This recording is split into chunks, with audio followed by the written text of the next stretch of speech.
Terima kasih, saya mulai ya. Diseminasi adalah penyebaran pemahaman kepada rekan guru di SMP Negeri 15. Bismillahirrahmanirrahim. Alhamdulillahirabbil alamin wa bihi nasta'in ala umuri dunya waddin.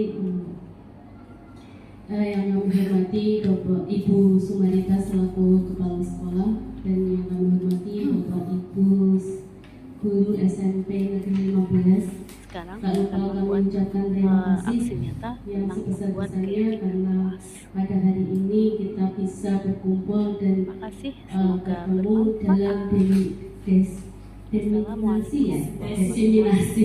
diseminasi budaya positif.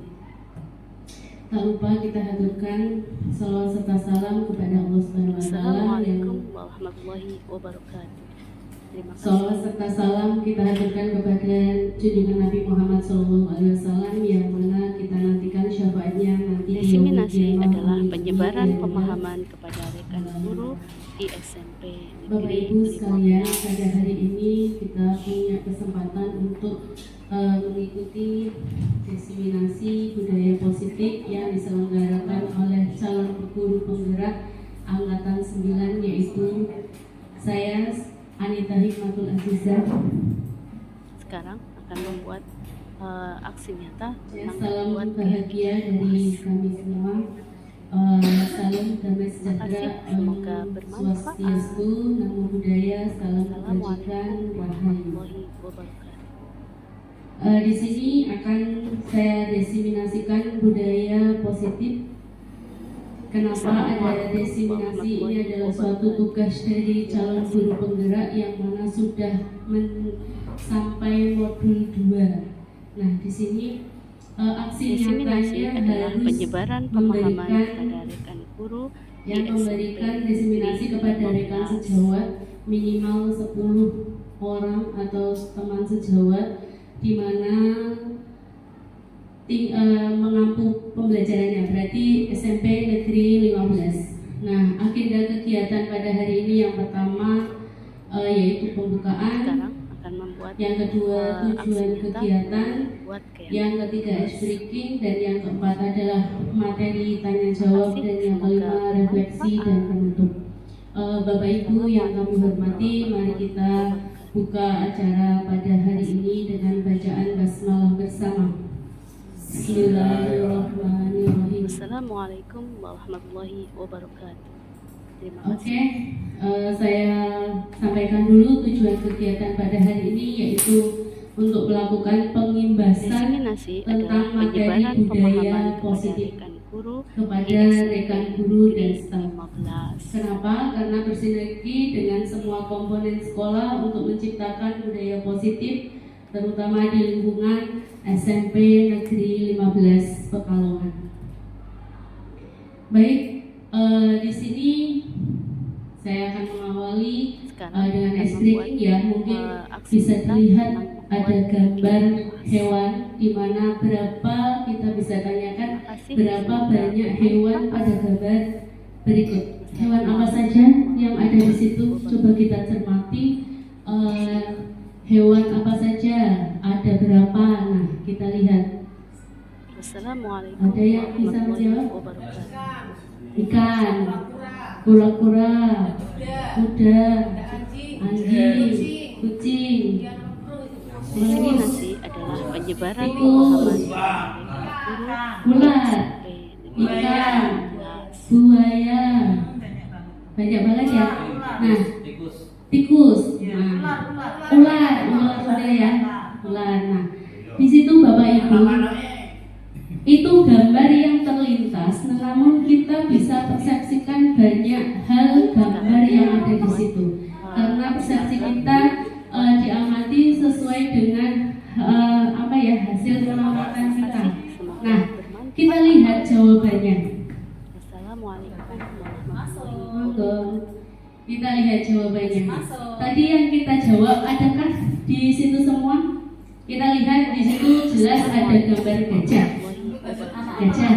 Nah, terus kemudian ada keledai. Nah, di sini ada keledai. Nah, ada keledai. Diseminasi ada adalah nyamuk. penyebaran Oh ya, ada pemahaman nyamuk, kelihatan nggak nyamuk? ISMP Nyamuk. Kemudian ada anjing, ya, ada kucing, kelihatan ya. Terus ikan pedang. Kita kadang tidak bisa melihat apa ya itu ikan pedang.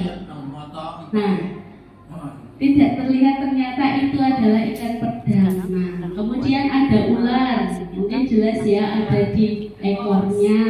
Kemudian tikus, Terima kasih. ada udang. Bermanfaat.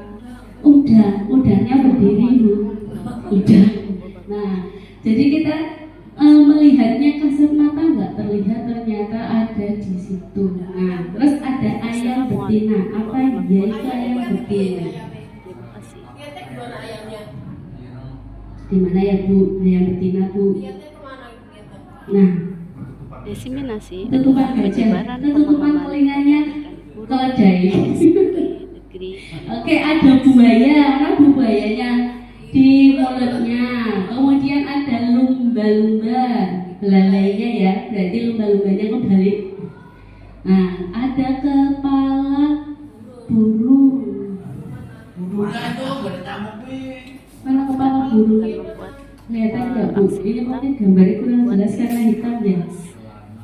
Kepala burung, terus ada ikan. Nah, itu ada di matanya, bentuknya seperti ikan. Berang-berang. Ini berarti gajahnya warnanya hitam Bu, jadinya nggak begitu kelihatan, tersembunyi. Nah, berang-berang. Kemudian ada kura-kura.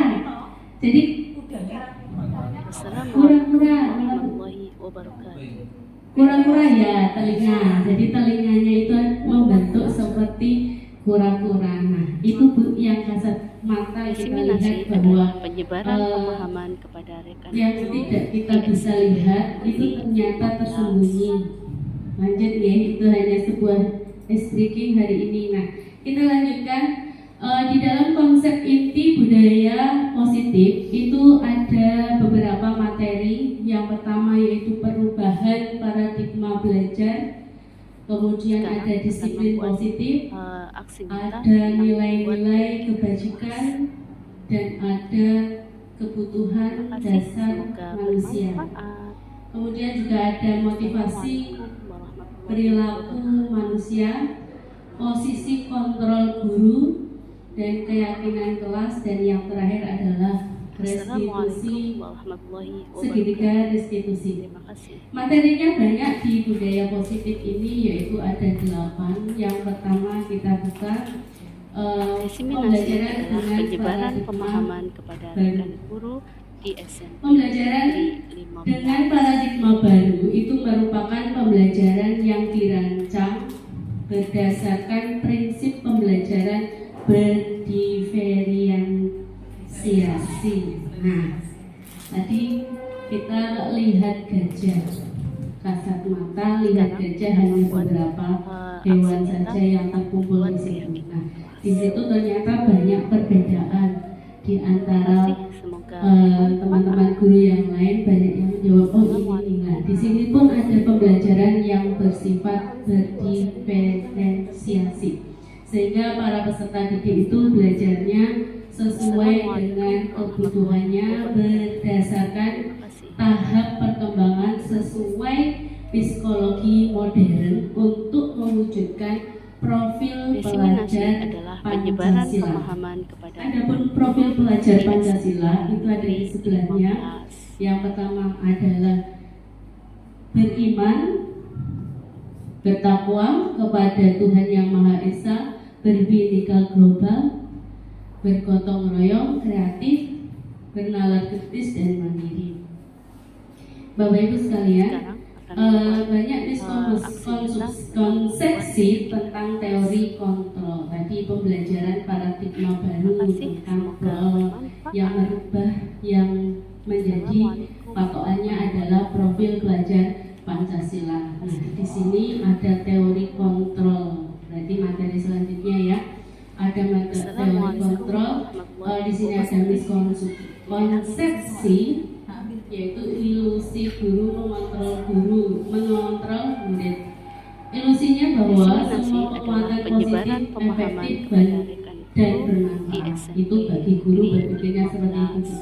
Kemudian ilusi bahwa kritik dan membuat rasa bersalah itu mampu menguatkan karakter. Kemudian ada lagi ilusi bahwa orang dewasa itu berhak memaksa. Nah, di sini budaya positifnya berarti kita akan membiasakan anak-anak, tetapi kita itu sebagai kontrol apa sehingga tidak menjadikan kita itu seakan memaksa atau membuat anak merasa bersalah atau bahkan berpikir kita sebagai penguat dari yang dilakukan oleh anak.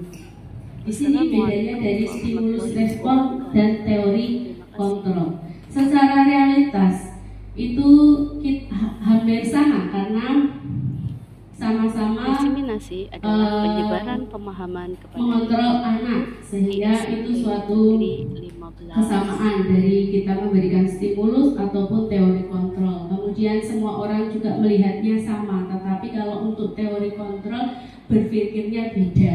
Mungkin anak berbuat seperti ini ada persepsi lain. Nah, itu adalah gambaran yang berbeda. Sekarang akan Kemudian aksinya kita mencoba mengubah orang agar berpandangan sama, itu yang dulu. Nah, tapi sekarang karena ada teori kontrol, kita berusaha memahami pandangan orang lain tentang dunia.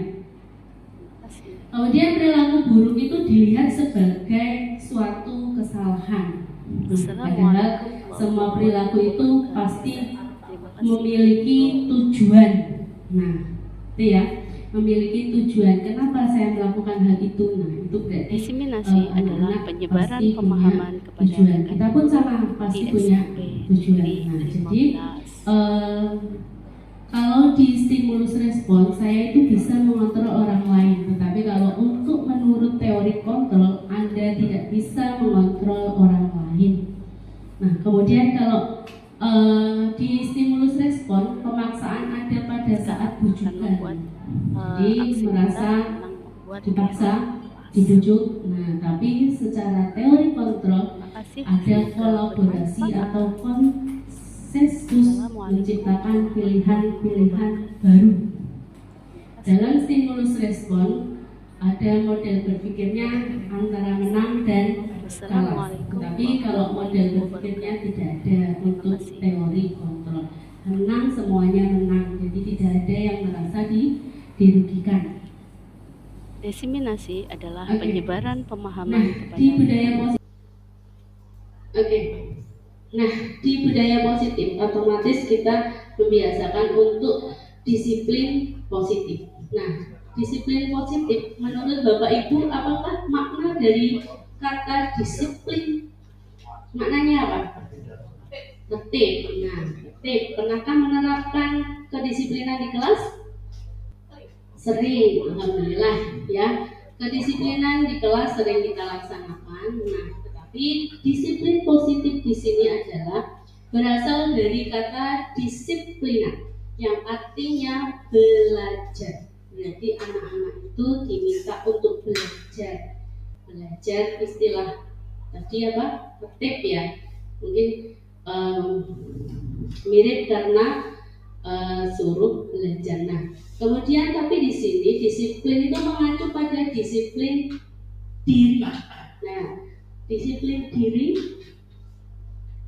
terhadap apa yang dilakukannya berdasarkan nilai yang diyakini. Jadi dia melakukan disiplin itu karena ada keyakinan bahwa hal ini patut dilakukan. Jadi tidak karena pihak lain, tetapi disiplin di sini adalah tidak ada paksaan dari orang lain. Kemudian disiplin positif merupakan salah satu cara penerapan disiplin yang bertujuan untuk menumbuhkan kesadaran serta memperdayakan peserta didik tanpa imbalan penghargaan atau reward, ancaman atau hukuman. Sepertinya susah apa enggak nih Bu? Kalau kita laksanakan disiplin positif di SMP Negeri 15. Nah, sebagai pendidik, tujuan kita adalah menciptakan peserta didik yang memiliki disiplin diri sehingga mereka itu berperilaku mengacu kepada nilai-nilai kebajikan secara universal dan memiliki motivasi intrinsik. Jadi motivasi dari dalam perubahan perilaku ke arah yang lebih baik. Jadi anak-anak itu tahu bahwa dirinya melakukan sesuatu hal karena berdasarkan keinginannya atau berdasarkan keyakinannya diri sendiri. Itu adalah disiplin positif. Nah, nilai-nilai kebajikannya apa? Nilai-nilai yang disepakati bersama itu lepas dari suku, bangsa, agama, bahasa maupun latar belakangnya. Itu ada contoh nilai kebajikan dalam organisasi. Dalam profil pelajar Pancasila itu ada beriman dan bertakwa, berakhlak mulia, berbhinneka global, gotong royong, mandiri, kreatif dan bernalar kritis. Kemudian kalau menurut Ibu Primenier dalam program PDP itu ada toleransi, rasa hormat, integritas, mandiri, menghargai dan antusias. Kalau dalam keterampilan hidup itu berarti bisa dipercaya, lurus hatinya, pendengar yang aktif, tidak merendahkan orang lain, dan memberikan yang terbaik dari diri. Itu termasuk nilai-nilai kebajikan.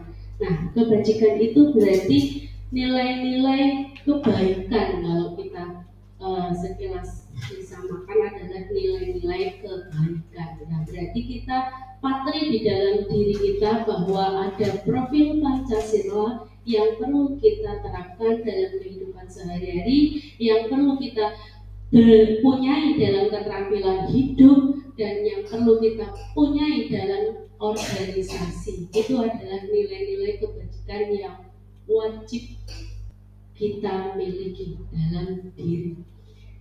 Kemudian ada kebutuhan dasar manusia. Bapak Ibu yang kami hormati, mungkin materinya karena terlalu banyak dan kita dibatasi dengan waktu yang singkat karena ada kegiatan selanjutnya, maka saya percepat saja ke materi selanjutnya, yaitu kebutuhan dasar manusia. Jadi kita di dunia, kita hidup pasti mempunyai kebutuhan dasar. Nah, di antaranya adalah, namun kebutuhan dasar itu apa sih? Kebutuhan dasar itu adalah segala sesuatu yang kita lakukan untuk mendapatkan apa yang kita inginkan. Berarti kita punya cita-cita. Nah, itu yang kita butuhkan.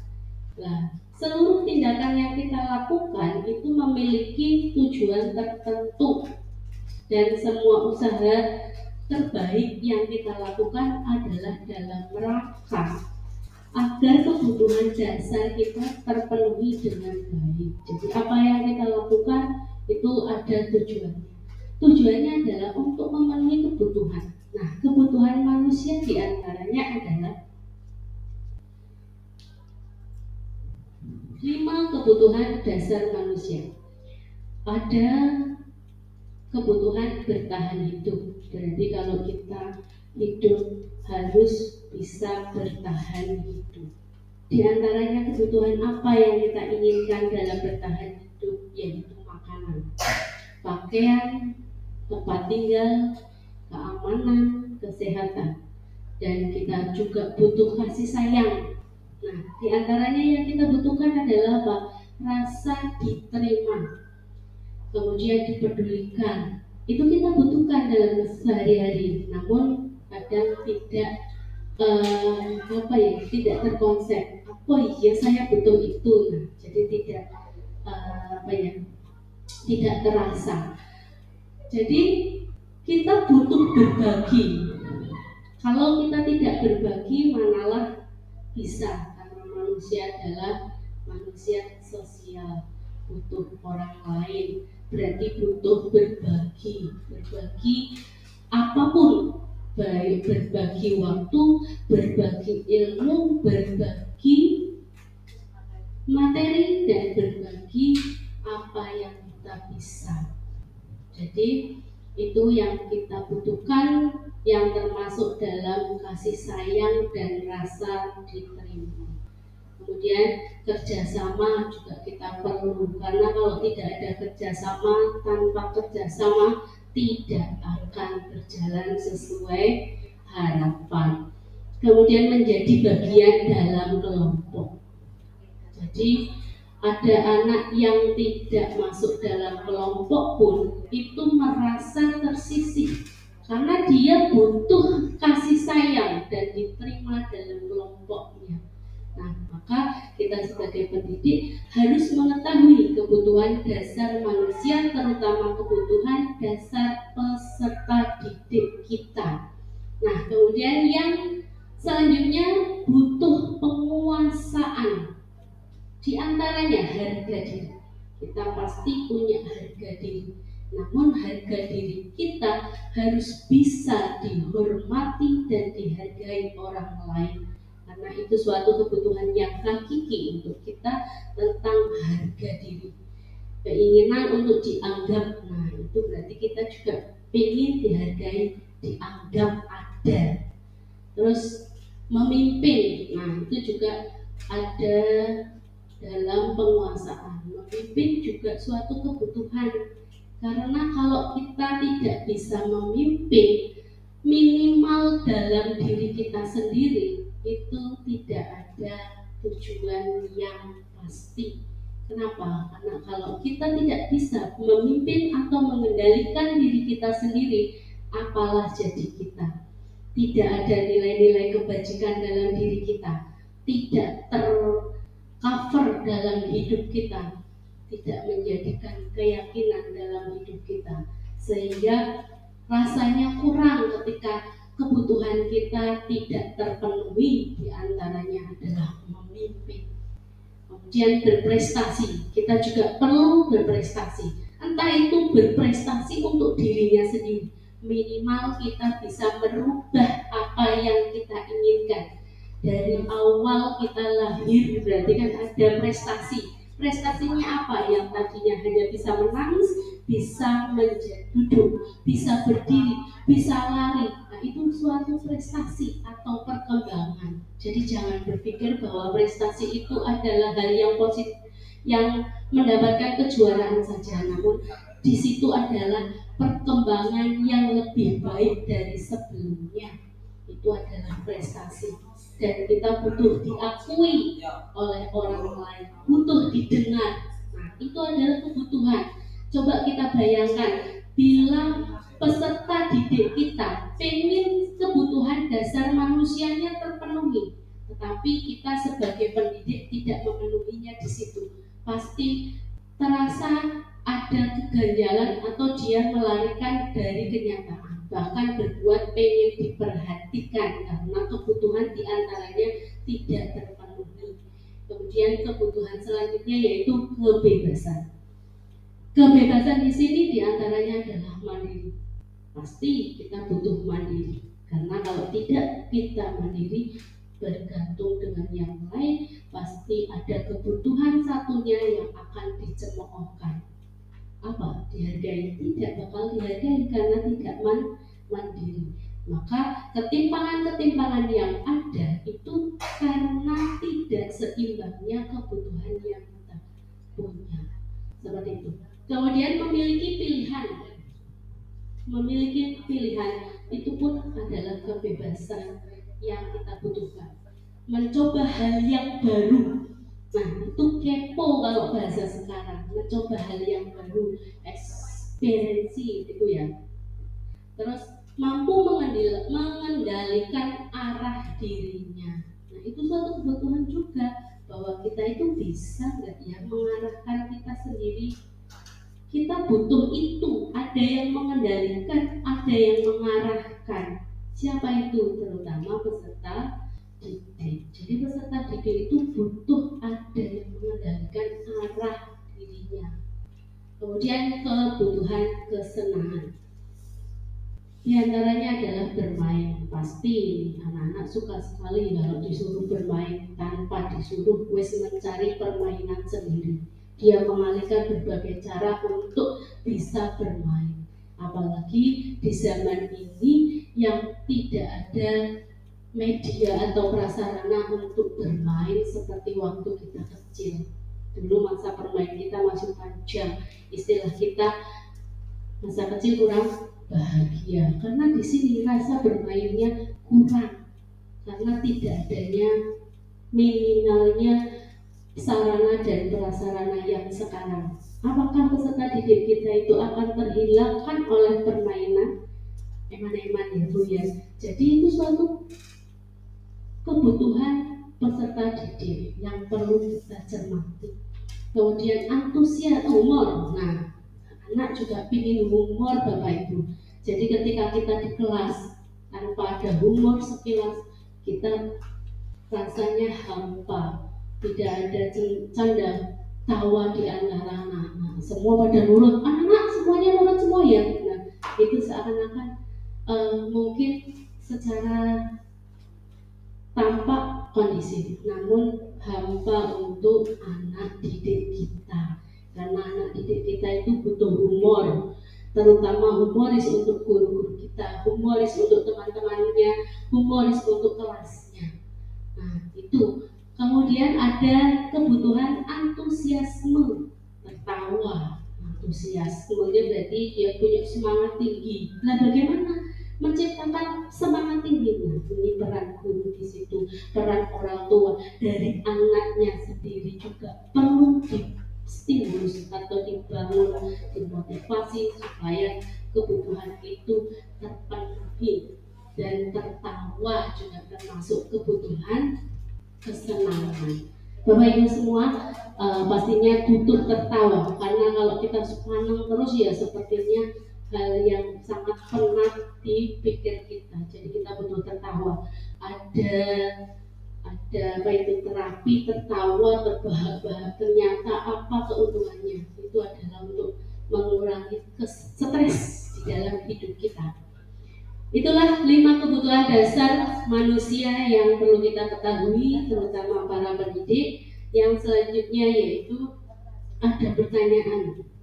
Kalau kita sebagai seorang guru, saat Anda hadir di dalam kelas tepat waktu, itu kira-kira motivasi apakah yang mendasari tindakan Bapak Ibu? Apakah akan datang tepat waktu karena tidak ingin ditegur oleh atasan kita, atau Anda ingin menjadi orang yang menghargai diri sendiri sebagai teladan bagi murid, atau karena percaya tindakan Anda adalah patut dicontoh oleh murid-murid? Pilih yang mana Bapak Ibu? Pastinya kita motivasinya adalah karena ingin menghargai diri sendiri, bahwa kita dicontoh oleh peserta didik, ya. Jadi perlu menghargai diri supaya bisa dihargai oleh peserta didik. Dihargainya pasti akan dicontoh. Tapi kalau kita tidak punya harga diri, tidak dihargai sama peserta didik, pasti tidak akan pernah dicontoh sama anak-anak. Kenapa? Karena diri kita sendiri tidak layak untuk dihargai. Kenapa harus dicontoh? Nah, di situ peran dari guru patut kita cermati. Oke, selanjutnya, nah, Bapak Ibu, motivasi perilaku manusia itu ada 3, di mana motivasi itu termasuk ekstrinsik dan intrinsik. Yang termasuk ekstrinsik berarti dari luar. Nah, motivasi dari luar itu diantaranya untuk menghindari ketidaknyamanan atau hukuman. Dan yang selanjutnya untuk mendapatkan imbalan. Jadi motivasinya apa kamu melakukan itu? Karena untuk mendapatkan imbalan. Motivasinya apa? Karena biar tidak dihukum. Nah, itu adalah ekstrinsik yang terdapat dalam motivasi. Nah, yang satunya adalah intrinsik, untuk menjadi orang yang mereka inginkan atau menghargai diri sendiri dengan nilai-nilai yang mereka percaya. Itu yang patut kita dalami. Kita buat suatu keyakinan yang mendasar supaya menjadi karakter yang baik, mempunyai nilai-nilai kebajikan, yang mempunyai motivasi tinggi karena dari dalam diri kita sendiri, bukan dari luar, bukan dari manapun, tetapi galilah motivasi itu dari dalam, karena kalau dari dalam pasti akan lama untuk dilaksanakannya. Beda dengan dari luar. Melaksanakan sesuatu karena imbalan, karena hukuman, itu lepas dari itu semua pasti tidak akan dilaksanakan. Jadi buatlah kita sebagai guru, berarti buatlah peserta didik itu mempunyai motivasi tapi dari dalam, yang mana akan berimbas jangka waktu yang lama, bukan hanya karena hukuman atau imbalan atau ribet atau yang lain. Itu Bapak. Kemudian lanjut. Nah, ada 3 yang namanya hukuman, konsekuensi, dan restitusi. Di antaranya hukuman itu terlaksana tidak terencana. Jadi kalau kita mau menghukum seseorang atau menghukum diri sendiri, tidak terencana, refleks. Karena refleks itu kamu harus ini, nah itu refleks, tidak terencana, tidak ada aturan mainnya kalau istilahnya dalam permainan. Itu namanya hukuman. Jadi hukuman bersifat murid tidak tahu apa yang akan terjadi, dilibatkan apa tidak, enggak ada. Pokoknya kamu tahu. Nah itu juga enggak pas dalam sifat seorang pendidik. Lanjut, bersifat satu arah, hanya kita saja yang menentukan. Jadi itu adalah hukuman. Kemudian berupa hukumannya fisik, bisa fisikis. Fisikis itu bisa berupa verbal. Kamu tuh seperti ini, kamu ya enggak, itu juga psikis yang verbal. Kemudian ada konsekuensi. Konsekuensi sifatnya terencana. Kalau kamu begini, berarti begini. Nah, berarti ada sisi sebelumnya, itu terencana atau disepakati sesuai aturan. Berarti ada kesepakatan dari dua belah pihak. Kemudian murid tetap dibuat tidak nyaman, walaupun kalau kamu begini harus begini. Berarti murid dibuat tetap tidak nyaman. Kemudian sikap guru juga selalu memonitoring murid. Kenapa? Karena kalau anak berbuat seperti ini, berarti seakan kita itu harus memonitoring, harus mengontrol. Kalau tidak dilihat, ya sudah, tidak ada yang membuat konsekuensi. Kemudian ada restitusi. Proses menciptakan kondisi bagi murid untuk memperbaiki kesalahan. Proses tersebut perlu kolaborasi dari anak dan peserta, anak dan guru. Pastinya di dalam budaya positif ini kita itu perlu posisi kontrol guru. Posisi yang mana? Sebagai penghukum, atau pembuat bersalah, atau sebagai teman, atau sebagai pemantau, maupun sebagai manajer. Nah, 5 posisi kontrol guru ini ada suatu contoh. Ya, contoh penerapan 5 posisi kontrol guru. Ada kasusnya. Siswa tidak memakai atribut lengkap saat upacara bendera. Nah, kontrol kita sebagai guru, kalau sebagai teman, kontrol kita sebagai teman itu ada ucapan, ayo dong ikuti aturan sekolah, tolong bantu ibu bapak ya, sekali ini saja. Ya sudah, tidak apa-apa, lain kali jangan sampai berbuat seperti itu lagi ya. Itu ibaratnya kita ada maaf untuk anak. Berarti kita sebagai kontrol, sebagai teman. Nah, jadi kita merasa itu teman kita. Jadi anak pun kita ajak rembuk sebagai teman. Nah, itu kontrol guru sebagai teman. Kemudian kamu sudah melanggar peraturan sekolah, kamu tahu konsekuensinya? Setelah upacara kamu beli atributnya ke koperasi dan jangan diulang lagi. Itu sebagai pemantau. Kenapa? Karena ada konsekuensi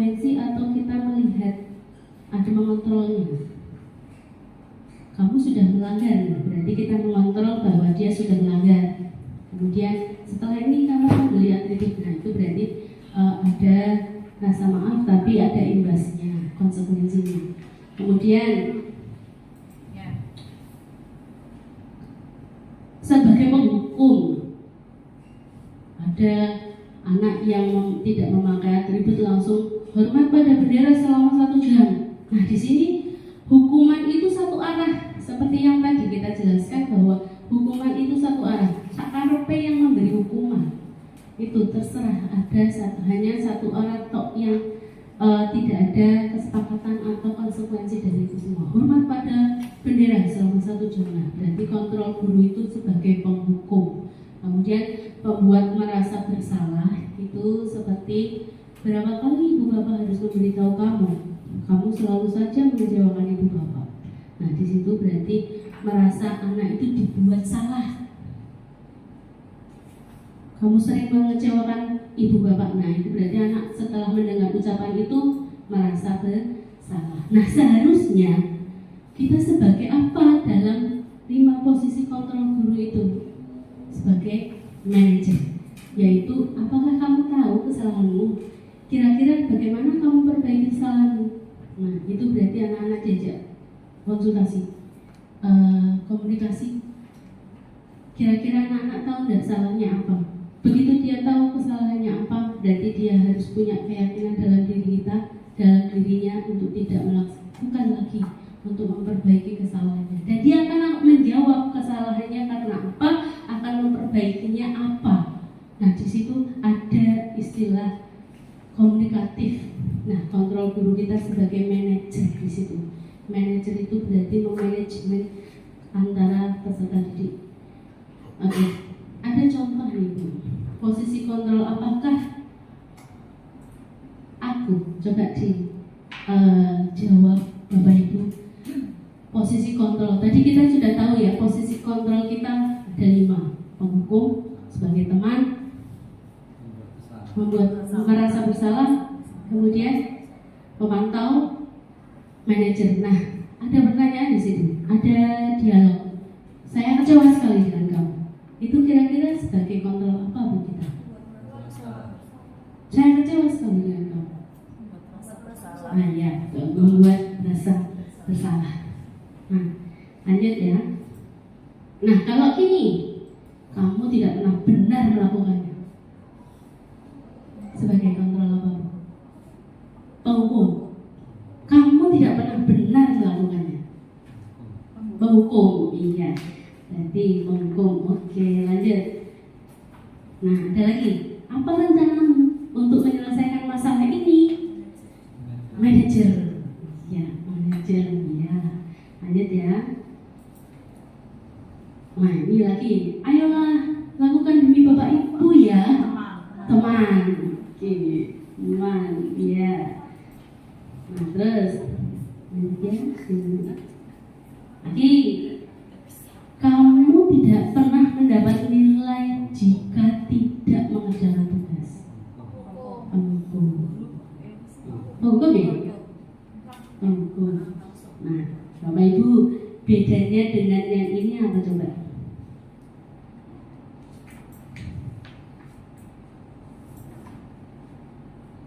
Bedanya dengan yang ini apa? Kamu tidak pernah melakukan. Kamu tidak pernah benar melakukannya. Bedanya? Di antara yang tadi, kamu tidak pernah benar melakukannya. Tidak ada ancaman hukumannya, tidak ada ancaman hukumannya ya. Berarti ini apa? Ini kan tadi sebagai penghukum. Ada ancamannya nggak? Ada. Kamu tidak pernah benar melakukannya. Menjudge. Berarti tetap menghukum. Iya. Apa Bu?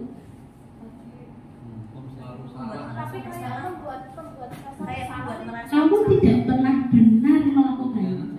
Tidak pernah benar. Berarti ada salah. Tidak pernah benar melakukannya. Kamu tidak pernah benar melakukannya. Berarti seorang guru tahu ya, ini kok orang pernah membuat benar. Berarti ada rekamnya, ada kontrolingnya. Berarti sebagai apa ini? Kamu tidak pernah benar. Nah, otomatis kenapa mengucapkan itu? Berarti ada rekam, kalau dokter itu ada rekam medisnya. Nah, berarti itu sebagai controlling bus, istilahnya pemantau. Nah, jadi ini memantau Bapak Ibu. Kadang kita membedakannya tipis dengan menghukum, karena yang mungkin pemantau nggak ada itu ya, nggak ada maksudnya orang iya, nggak ada konsekuensi atau hukumannya ya, itu pemantau. Jadi hanya mengamati, ini kayak gini loh kamu. Nah, itu pemantau. Nah, ini berarti tahu ya Bu bedanya Bapak Ibu. Nah, ini kalau ini tadi apa? Penghukum. Jelas apa enggak kalau itu termasuk penghukum? Jelas. Kamu tidak pernah mendapatkan nilai jika tidak mengerjakan tugas. Nah, itu berarti ada di balik selanjutnya. Kalau tadi pemantau gak ada imbasnya. Kalau ini ada imbasnya. Imbasnya sebagai penghukum. Bapak Ibu, itu ya kontrol diri kita. Nah, karena kita sudah tahu nilai-nilai kebajikan, kontrol diri kita sebagai guru, kita sudah tahu kebutuhan manusia, kebutuhan dasar, maka kita buat keyakinan kelas supaya hal budaya positif bisa dilaksanakan di sekolah kita, yaitu mengapa keyakinan kelas bukan peraturan kelas. Istilahnya, kenapa Bapak Ibu? Kenapa keyakinan bukan peraturan kelas? Karena diyakini, disepakati bersama. Karena disepakati bersama keluarga. Oke. Jadi istilahnya keyakinan itu kan dari dalam. Nah, berarti membuat anak itu melakukannya itu benar-benar sadar. Nah, sadar diri melakukan sesuatu. Jadi kita buat keyakinan kelas itu anak-anak paham bahwa kita harus melakukan apa. Oke, lanjut Bapak Ibu. Nah, kemudian pembentukan keyakinan kelas itu bersifat abstrak. Kemarin pasti Bapak Ibu sudah melaksanakan keyakinan kelas berdasarkan kesepakatan yang ada pada anak didik kita yang ada di kelas. Kemudian kita buat pernyataan yang positif, tidak ada kata tidak. Ya, hal-hal yang baik, yang positif yang kita terapkan itu suatu keyakinan kelas kita. Kemudian sesuai kondisi kelas kita sehingga mudah diterapkan. Kemudian warga kelas kita juga dilibatkan saat membuat keyakinan kelas. Berarti kalau di kelas semua warga kelas, baik anak-anak maupun guru di situ untuk membuat keyakinan kelas baru, kemudian disimpulkan, ditempel di papan tulis atau dicatat, lalu ditandatangani. Jadi ditandatangani bahwa anak-anak itu menyatakan, saya punya keyakinan di dalam kelas seperti ini, terterap di dalam diri biar mendasar dan mengkarakter di dalam dirinya. Lanjut. Kemudian kalau kita sudah membuat keyakinan kelas, ya, ternyata suatu ketika ada masalah, ada hal-hal yang dilanggar oleh anak. Tadi kita sudah punya modal kontrol diri kita sebagai apa, dan kita sudah punya modal keyakinan di dalam kelas. Namun kadang ada anak yang melanggar itu semua atau melakukan suatu hal yang tidak kita harapkan. Nah, maka solusinya adalah dengan segitiga restitusi. Segitiga restitusi itu terdiri dari validasi tindakan yang salah. Dan yang pertama berarti menstabilkan identitas dulu, menstabilkan identitas. Kemudian yang kedua validasi tindakan yang salah, dan selanjutnya menanyakan keyakinan. Di situ suatu proses dialog yang dijalankan oleh guru agar menghasilkan murid yang mandiri dan bertanggung jawab. Nah ini Bapak Ibu, bertanggung jawab berarti kita membuat anak itu melakukan sesuatu karena tanggung jawabnya, bukan karena paksaan atau dari luar yang mempengaruhi, tapi merasa itu tanggung jawab saya, tanpa ada yang mengawasi, tanpa ada yang menghukum, tanpa ada yang mengontrol, tanpa ada yang membuat kita merasa bersalah, tetapi itu adalah tanggung jawab kita. Itu yang kita patrikan kepada peserta didik, bahwa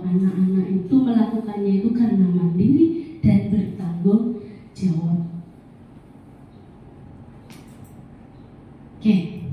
Kemudian ada restitusi segitiga restitusi itu ya kita terapkan. Yang pertama, kalau ada masalah, ini contoh, kalau di dalam yang pink itu berbuat salah itu wajar, tidak ada manusia yang sempurna. Jadi kalau anak-anak kita melanggar sesuatu itu kita komunikasikan dulu.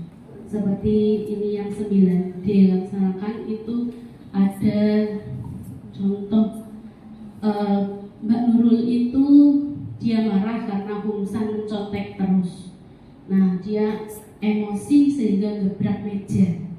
Nah otomatis anak ketakutan, ternyata temperaturnya tinggi. Nah hal itu yang tidak bisa kita kendalikan. Oh ternyata begitu tuh anaknya. Nah di situ kita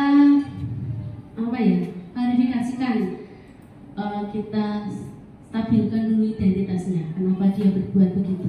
Dengar nggak Bu ini yang videonya?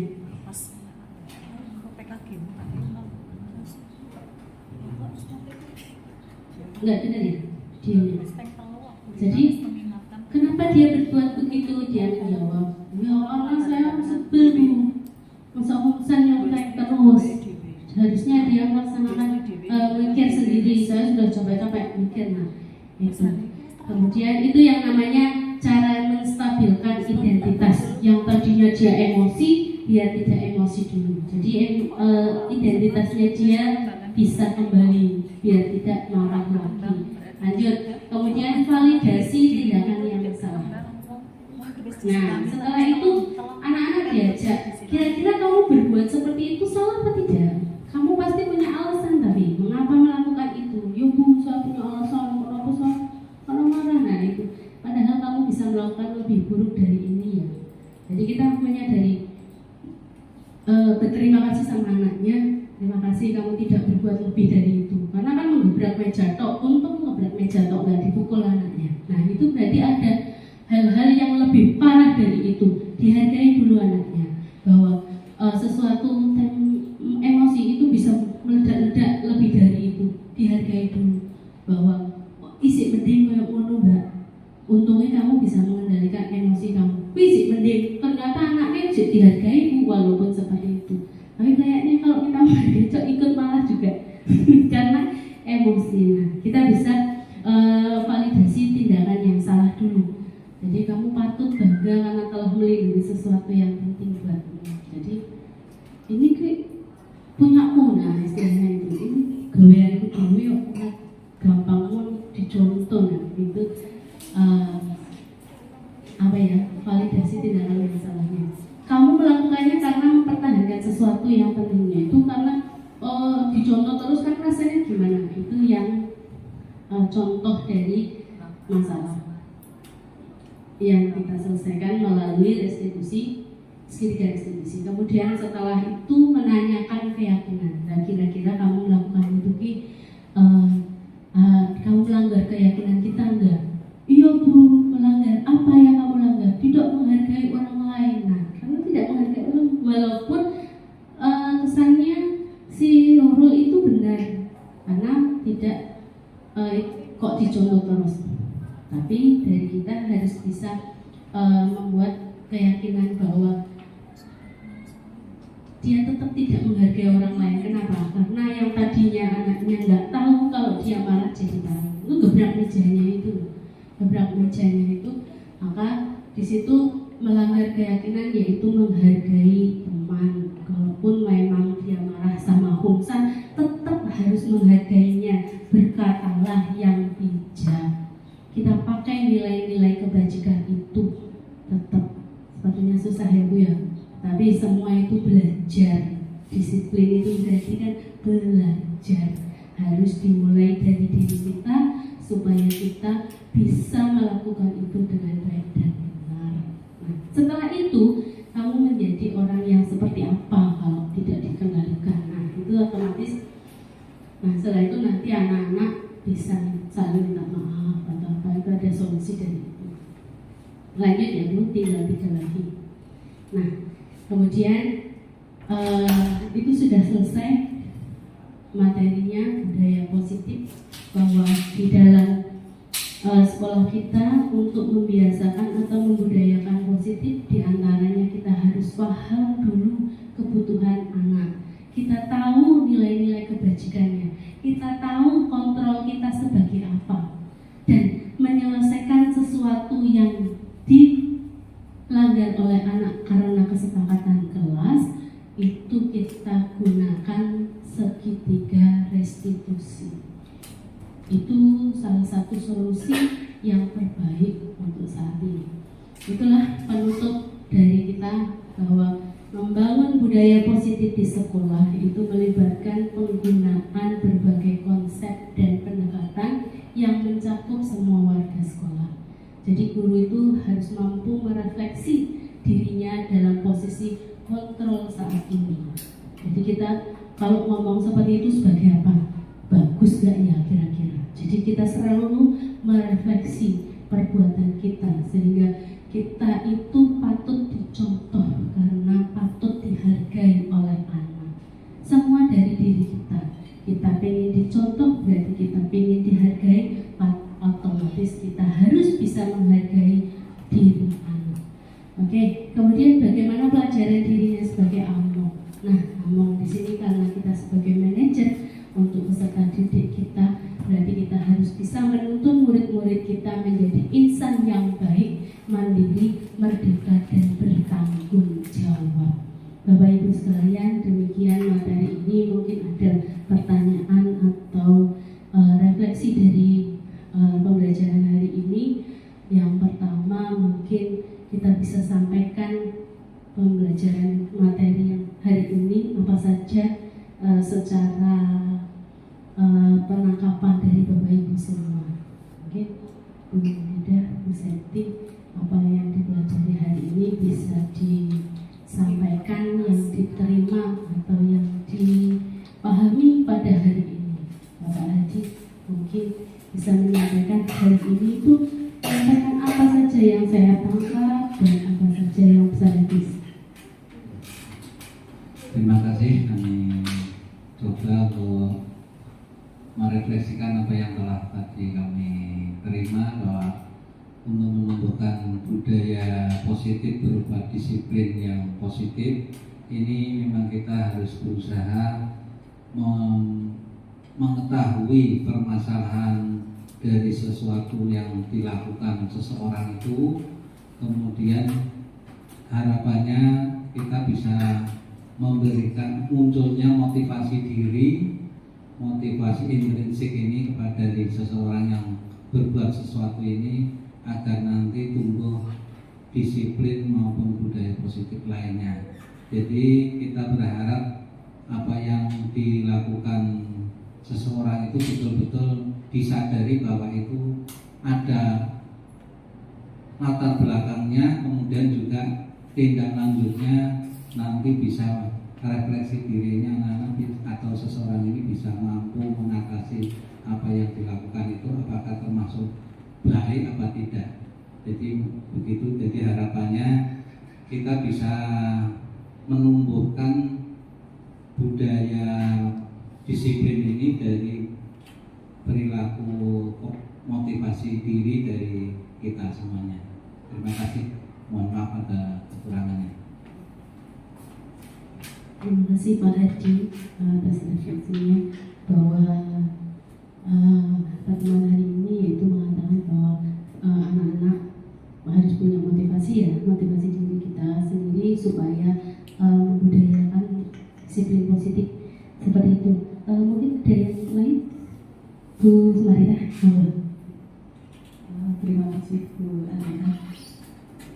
Dari diseminasi yang kita ikuti bersama untuk mewujudkan disiplin positif pada keyakinan kelas yang ada di sekolah, itu kita sebagai Bapak Ibu guru tentunya harus memahami dulu kebutuhan dasar dari murid kita, baik itu berkaitan dengan kebertahanan hidup, kemudian kasih sayang dan rasa diterima, penguasaan, kebebasan, serta kesenangan. Insya Allah kalau kita itu memahami kebutuhan dasar mereka, maka kita pun sebagai pendidik nantinya akan bisa bisa bareng-bareng untuk mewujudkan disiplin positif. Saya kira itu refleksi dari saya. Terima kasih.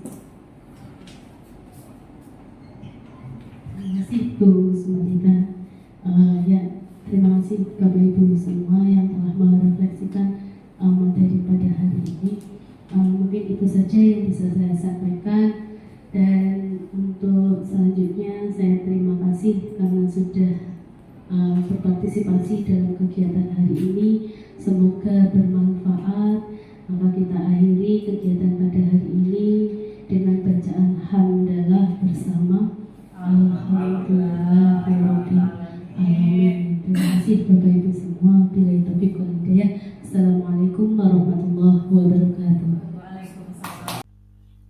Di video ini juga saya melampirkan dalam membuat keyakinan kelas.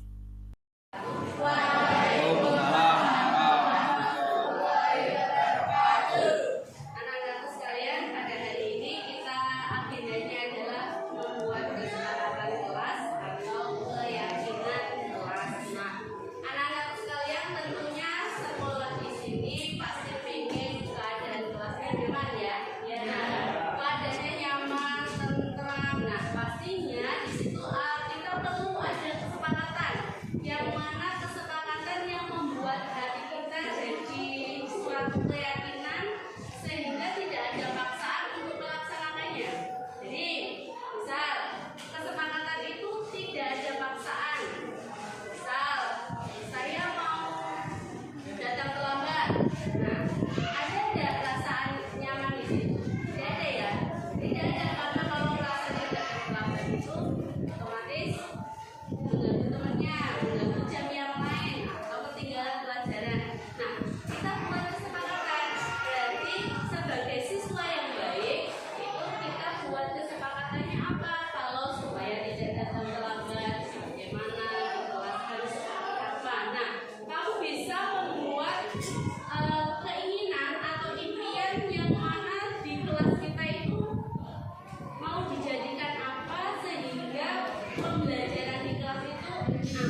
Kene, Bo.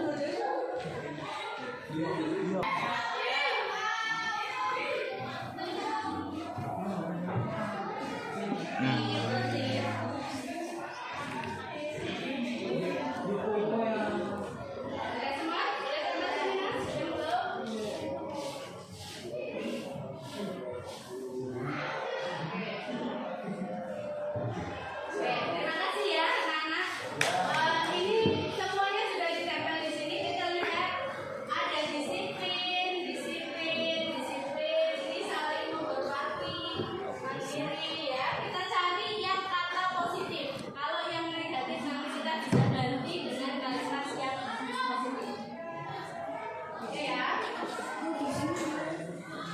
Nah, kita cari dari sini. Ini positif.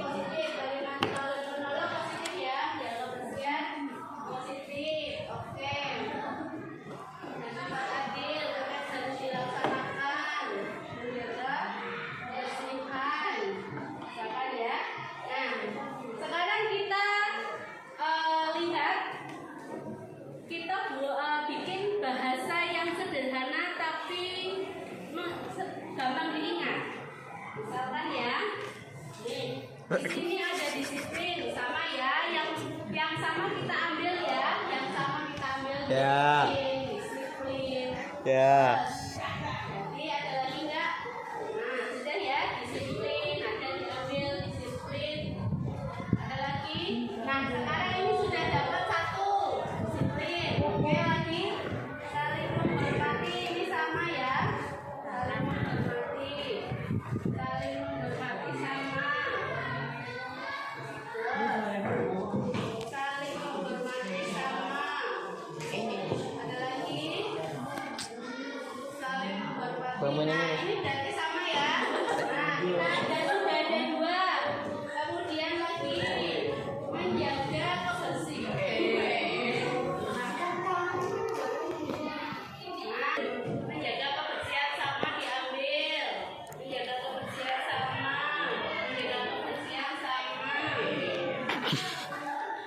Ini saling menghormati masih sama tadi ya. Terus menjaga kebersihan sama. Ada lagi? Nah, ini berarti menjaga kebersihan. Oke. Besar. Ada lagi? Oh, bertanggung lebih, jangan sombong. Berarti ini menghargai. Kalau sombong itu berarti saling menghargai, menyayangi, sama mandiri, tolong menolong. Nah, ini sama ya, tolong menolong. Ini masih sama ya, tolong menolong. Nah, bertanggung jawab. Oke. Nah, ya.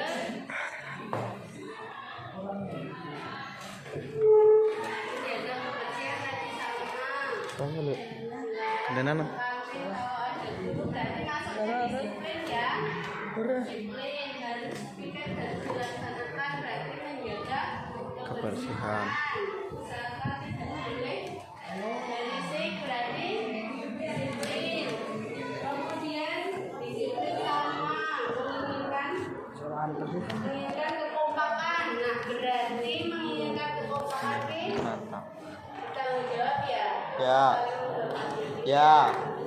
Tidak boleh bicara sendiri ketika sedang menerapkan. Ya. Berarti maksudnya disiplin ya. Nah, kita sudah mendapatkan beberapa ini. Nah, berarti ini yang jadi kesepakatan kelas kita. Yang antaranya disiplin, saling menghormati, saling menjaga,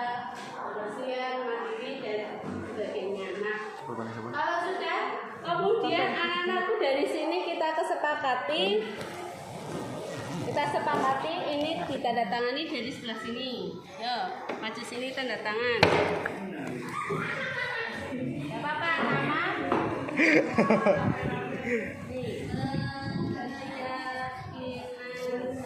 Mbak Fial Amani, silakan maju. Tok kendaraan toh, saya toh.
Hidung gatal.